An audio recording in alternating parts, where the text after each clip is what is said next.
আমার কাজই হচ্ছে শুধু ঘুরে বেড়ানো।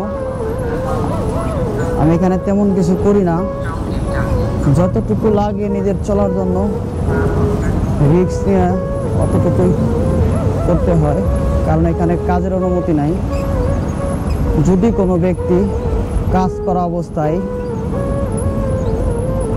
হংকং পুলিশ, ইমিগ্রেশন, সিআইডি কাউকে কোনোভাবে ধরতে পারে, তাহলে অবশ্যই তাকে কারাবন্দি করবে এবং তাকে বারবার কোর্টে উঠাবে, যে প্রসেসিং আছে ওইভাবে করে করে শেষ পর্যন্ত কি করবে, জেল দিবে। কতদিনের? 1 বছর থেকে 2 বছর। তাই ভাই এটা আমার দ্বারা সম্ভব না, যে কারণে ঘুরে বেড়ানো হচ্ছে আমার কাজ। এখানে আছে একটা সিস্টেমে, বাকি আল্লাহ ভরসা, নিরাপদ জীবন যাপন করতে, সেটা হলো বড় বিষয়।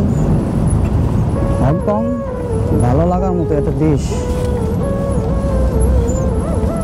যারা হংকংয়ে আসছে বা এখনো যারা আছে তারা একমাত্র জানে।